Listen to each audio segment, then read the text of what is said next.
Hey, bro. I want to fight something, bro. Hey, bro. Come on, bro. Leave me alone. Come on, bro. I want to fight something.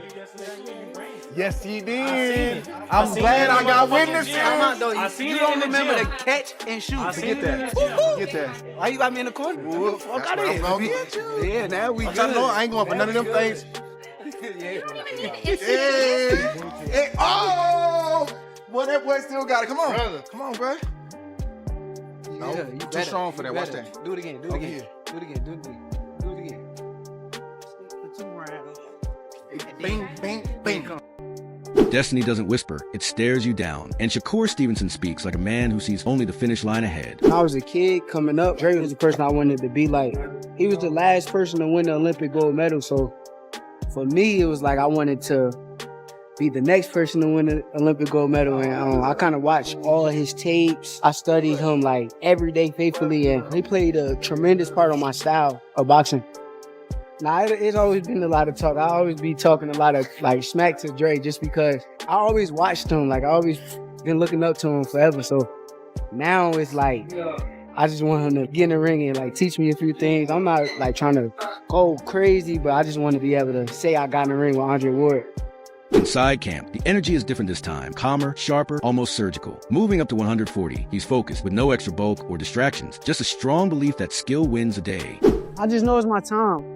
All I see is the destination that I'm trying to get to. I think I'm the smartest fighter on the planet Earth. I don't just beat guys. I'm the type of fighter that dominates people. I'm gonna beat the shit out of you. You better be ready, boy. We are in Las Vegas, Nevada. We at the UFC boxing gym. January 31st, I'm fighting Teofimo Lopez. I'm moving up to 140 pounds, super lightweight. The process ain't nothing new. I'm not trying to put on all that muscle and all that extra shit they keep talking about. Skills pay the bills, and that's what's going to show up on fight night. He's reflecting on setbacks, the Ruben Villa losses, the Los Santos moment, and the times doubt tried to creep in. But you can hear how those challenges shaped the mindset he has today. Shakur talks about facing Zapita head-on instead of backing down, about wanting to dominate rather than just win. That kind of evolution is intimidating for anyone standing across the ring from him. We looking forward to this here fight with Teofimo. I know we can guarantee you for sure, 100% he's going to be ready. This camp feel way different from previous camps. Being away from my daughter, being away from my future wife, that's the most challenging thing. You gotta keep your eyes on the prize. This is sharpest I think I done been for a fight. My diet, I let the nutritionists and all them kind of people take care of that. I just show up and eat whatever they give me. So I pay attention to what makes me feel good, and I just stay on that. Turn them out of there. Walk them out, walk them out. I put a lot of great people around me, challenge me and push me and take me to the next level, and I think that's what keeps me at my sharpest. Terrence Crawford, that's my big brother. I love him to death. I feel like if he wasn't in my career and in my life, it'd have been very difficult getting to the level that I got to. And he kind of taught me is take every guy serious. Seeing him and seeing how he prepared for guys who I know that's not on his level, it kind of turned me up to make sure that I do the same. He showed real respect for Teofimo too, calling him fast, strong, and smart in the ring. But the tension was clear when he brought up that sparring clip, insisting the footage was misleading. And Teofimo knows exactly how those rounds really played out. You the guy, you 4 kings, but you're in my way. So I gotta move you out my way. This guy is the best, and we're here to face the best. And that's just what it is. Teo's that guy. Like, I admire his style. I done said this before. I think he's a hell of a boxer. He's fast, he's strong. He got boxing IQ, you know how to outbox people. We sparred before. We did 3 rounds, and Teo posted a video that is very misleading. And he said the line that matters most. Teofimo won a firefight, and Shakur thinks that could be his weakness, with Terrence Crawford guiding him like a big brother. This camp feels less like training and more like fine-tuning for something historic. It was the first round, so we warming up. Ain't nobody really land nothing. Like, he know deep down inside, he remembered how the sparring went. He said stop recording. Come on, dog. Well, he's gonna want to make this a firefight, but I think that's gonna be his downfall. Being that I know that I'm getting in the ring with the truth, I want to elevate my game and make sure that I'm better than him. I want to be better than him in every area on fight night, and that's what we're gonna do. And while Shakur talks about destiny and fine-tuning, Teofimo Lopez is out here acting like the storm Destiny forgot to warn you about, calling Shakur the Roadrunner, and himself the Coyote Show's peak Teofimo energy. But beneath the jokes, it's clear this camp is all business. Yo, we're about to do some light work with Teofimo Lopez, 10-time world champion. yo, what it is, baby? Box on, and it's a takeover times that by 2, because we are 2-time world champion in 2 different weight divisions. We here at the House of Champions. We breed them, we make them, and you know what? We take the belts and we take them. Let's get it, baby. Teofimo in the flesh. Let's go.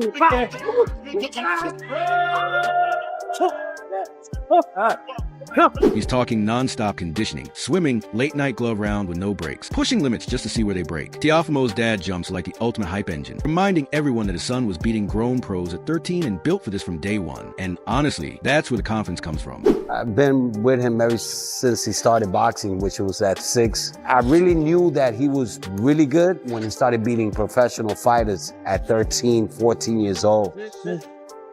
Right here, man. I don't write it up there. Right, left, right. 1 feet. Thumbs your right. I got it. You need to get on your gloves and learn how to do it. Teofimo keeps framing himself as a lone dog against boxing's favorite, and that chip on his shoulder is huge. He's still carrying the Lomachenko legacy, the health scares, the politics, the scars, and turning all of it into fuel. This isn't just trash talk. It's Teofimo declaring that January 31st is his moment of conquest.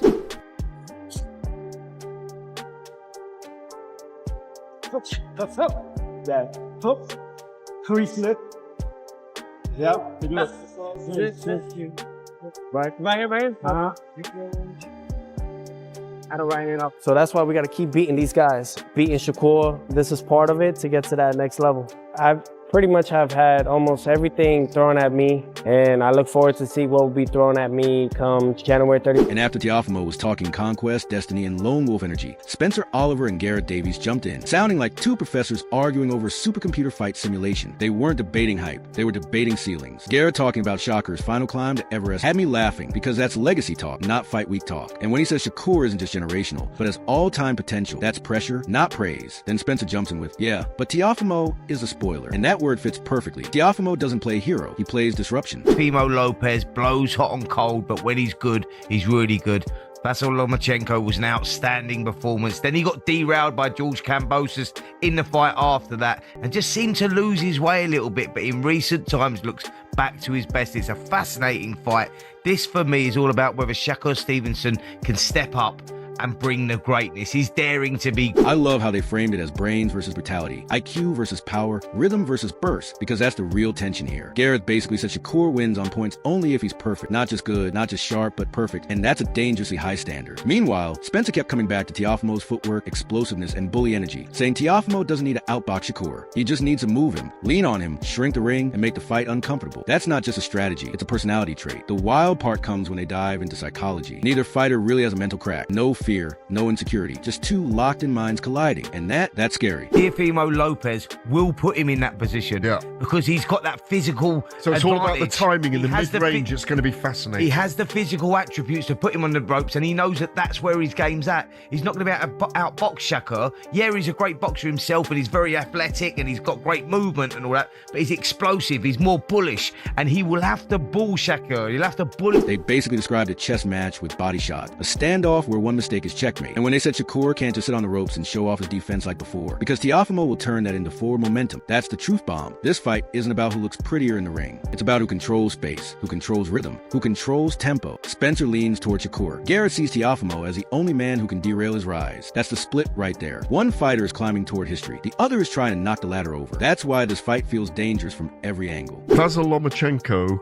is a faster but very fluid type of fighter in the mold of Shakur, who's a very loose-limbed, very relaxed fighter who can be offensive and defensive.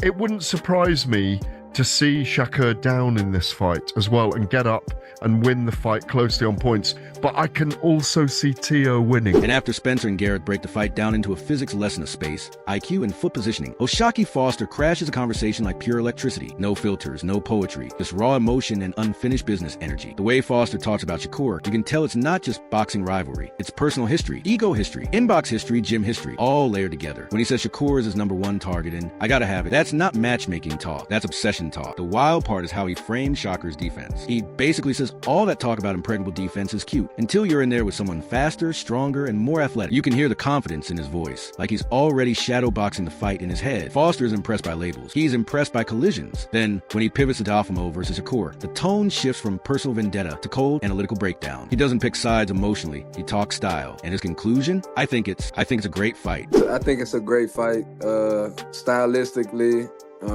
I think it's up and down as far as you can't favor no side stylistically because you got Teo that's super athletic. You got Shakur that like to control distance, but you know, I think Teofimo with the athleticism and certain things that he'll be able to close it in certain parts of the fight. So he points directly to Teofimo's athleticism, his ability to close distance in tricky spots and shift the rhythm of a technician like Shakur. And I love how he calls out the odds too, basically saying the numbers don't know boxing, they just know betting pattern, not gym realities. That's a real fighter's perspective. Records don't show who's dangerous, habits do. When Foster brings up Teofimo's success against southpaws like Lomachenko and Josh Taylor, that's not trivia, it's pattern recognition. He's showing that Teofimo doesn't just face styles, he figures them out, but he leaves it open, saying it could be a chess match or it could get heated if Teofimo forces risk. And that's the key word, forces. Shakur doesn't create chaos. Chaos has to come to him. Foster's whole energy boils down to this. Shakur is elite. Teofimo is dangerous. And when elite meets dangerous, the ring doesn't care about stories or hype. It only cares about pressure, timing, and who cracks mentally first. That's not hype, that's fight reality. But I think they going off of Teofimo being up and down in you know, certain fights he looked this and then certain fights he looked great. So I think they going off consistency, but I don't really pay too much attention to them odds makers because they really don't really be knowing the background of boxing. What's the amateurs, what really people got in them, you know, in the boxing. Like they just going off, you know, kind of what everybody pouring their money into and what the hype is. But I think it's more of a closer fight. Here's my honest take, and I'm saying this with zero fan bias and full fight nerd mode activated. If this turns into a straight up technical chess match, Shakur probably edges it on points. His distance control, timing, and ability to make rounds look clean, or perfectly tailored for judges especially, if he keeps Teofimo reaching and reacting instead of leading. But the fight doesn't live on paper. Teofimo is the wild variable nobody can simulate. He doesn't fight in neat patterns. He fights in bursts of emotion, sudden shifts, explosive windows where one round can flip the whole story. If Teofimo commits to the body, controls the space, and doesn't get mentally rattled when Shakur disappears in front of him, this fight gets dangerously close. I see moments where Teofimo looks unstoppable and moments where Shakur looks untouchable and surgical. My gut says Shakur takes a close decision, but don't be surprised if Teofimo steals a round or two that makes Twitter lose its mind. This feels like one of those fights where the scorecard spark debates that last longer than the fight itself. I would say the athleticism mostly, and it seems like he do pretty good against southpaws. I mean, Lomachenko and Josh Taylor, that's two different styles, two different sizes, and he made it look kind of easy with both of them. So we'll just have to see, man. I think it's gonna be a interesting stylistic matchup because we don't know what we're gonna get. It could be a boring 12-round fight, or you know, it could heat up to where Teofimo make him take chances, so we'll see. And that's the story here. One fighter climbing toward pound-for-pound greatness, the other trying to derail that climb and crown himself the king of disruption. Style, psychology, legacy, pressure, youth, ego, IQ, chaos, discipline. This fight has it all. It could be a technical classic or a controversial war that demands a rematch. Drop your thoughts in the comments. Let's really debate this one. See you in the next video.